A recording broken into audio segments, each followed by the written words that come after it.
Welcome to Explore the Call, a podcast dedicated to helping teenagers explore the possibilities of serving God in full-time ministry. Each session will give you practical tools to begin discovering God's will for your own life. So sit back, listen, and gear up for the journey. Is God calling you to be a missionary? This is Pastor Gene, and I want to welcome you back to Explore the Call. The Bible teaches us in Ephesians chapter 4, verse 11, that God calls some people to take the gospel to other cultures and establish local churches. In New Testament times, these people were called apostles. Today, we call these people missionaries. In this session, I'd like to help you by answering 3 simple questions about the call to missions. Let's look at these questions one at a time. Now, the first question is, how does God call missionaries? God calls missionaries in very much the same way He calls others to a life of ministry. Over the years, I have asked many missionaries how they remember the call of God beginning to take hold in their heart. Most missionaries report that their call began with a strong burden for a nation or a people group. Some said they became deeply moved when they heard a missionary speak or when they heard sermons about missions and unreached people groups. Others said they experienced an unexplainable urge to go on missions trips and experience other cultures. When they returned, they couldn't wait to get back.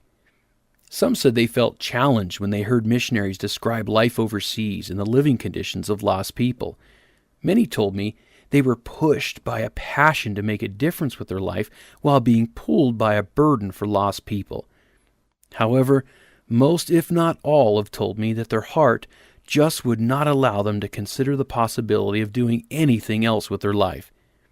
It's important for you to remember that God doesn't call everyone in the same way.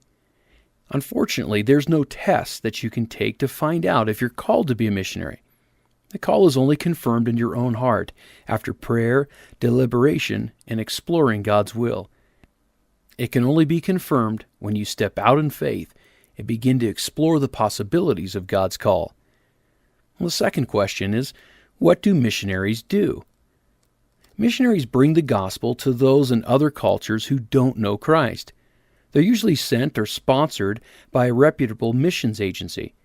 After you meet your education requirements for ministry and are commissioned by a denominational or mission sending agency, you'll need to find a place to start living out your call.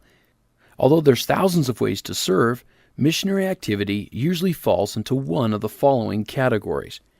The first category is called field missions. Field missionaries live with and among the people they're trying to reach in foreign lands. Their work is usually related to evangelism, church planning, or strengthening existing churches overseas. They can focus on people groups who have absolutely no exposure or access to the gospel, or on more established but unevangelized fields of ministry. They are to missions what the Marines are to the armed forces. They're the boots on the ground that are deeply immersed in the culture that they're trying to reach. They live, eat, breathe, and work among the local people. Their focus and life passion is that of the Apostle Paul, who said in Romans chapter 15, verse 20 and 21, "It has always been my ambition to preach the gospel where Christ was not known, so that I would not be building on someone else's foundation. Rather, as it is written, those who were not told about him will see, and those who have not heard will understand."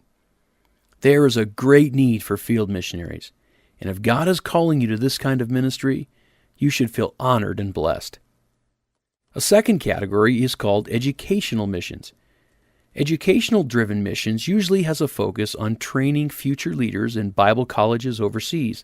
These missionaries are usually assigned to some kind of overseas Bible college that is training foreign nationals to reach their own people. Some do this while living stateside through correspondence or online training. A few of these missionaries may be temporarily assigned to serve as a missionary in residence at an American Bible college. While they're there, these missionaries help those studying to be American pastors and missionaries to understand missions and how it relates to the local church. A third category is called para-missions organizations. These organizations specialize in specific areas of missions work that overlap geographic regions. They usually don't focus on any one particular nation or people group. They include ministries like translators, publishers, humanitarian and medical ministries, correspondence programs, construction ministries, and just about any other application of missions work that you can think of.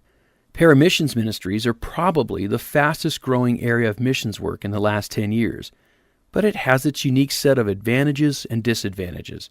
The advantages are that although these missionaries do a lot of travel, they usually live stateside in American culture and close to family.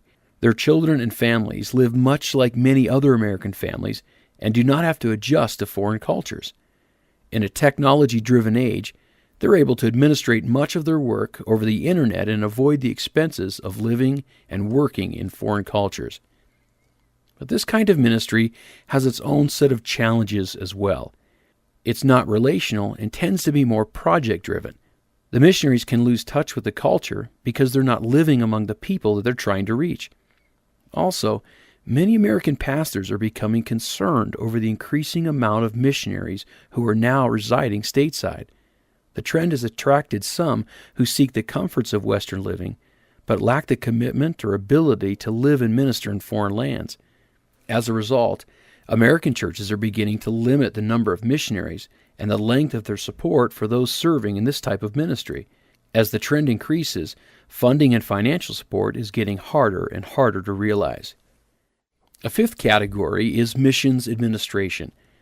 Most missionaries are part of an organization that helps to support, guide, and coordinate their needs while they're on the field. Those who serve in these organizations are usually seasoned missionaries who have a deep understanding of the nature of modern missions. These missionaries provide leadership and coordination to missions activity, and their roles are usually administrative in nature. Most of the time, they're based out of regional centers in the United States or in large cities overseas. Administrative missions can range from denominational structures to a headquarters office that runs a paramissions organization. If you ever serve in this capacity, it will most likely be after you've proven yourself on the field and exhibited excellent leadership capabilities. As a high school student, you don't need to be overly concerned about these areas now. You just need to discover which one seems to be aligned with your call. Should you be called to be a missionary, chances are that you will serve in many of these roles at some point in your career. The important thing is to know that if God is calling you to be a missionary, there's an opportunity custom designed for you. The third question that we want to look at today is, how do I respond to the call to missions? Well, if you feel God is calling you to be a missionary, there's a number of things that you can do to explore that call right now while you're in high school. One is you can give to missions. If you're called to missions, then you need to live out that calling in every area of your life. By this time, you should have already established the discipline of tithing. Now it's time to start worshiping the Lord through missions offerings that are above and beyond your tithe. Ask God to help you determine an amount of money that you can give each month through your local church to support missions activity around the world. But you can also get involved in your local church.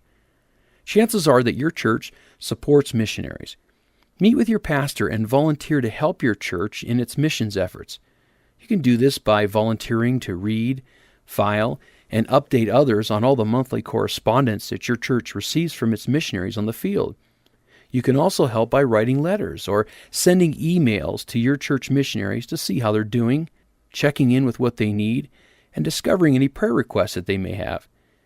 You can offer to oversee your church's bulletin board and update the members on what your missionaries are doing, how your church's missions dollars are working, and what they can pray about. Offer to help the children or youth group's missions education program. Your pastor may have many other ideas, but you won't know unless you ask. You can also go on short-term missions trips. By far, the best way to begin exploring the call of God to missions is by doing it. Your denomination's missions agency probably already has information on short-term missions trips that you can take in the summer.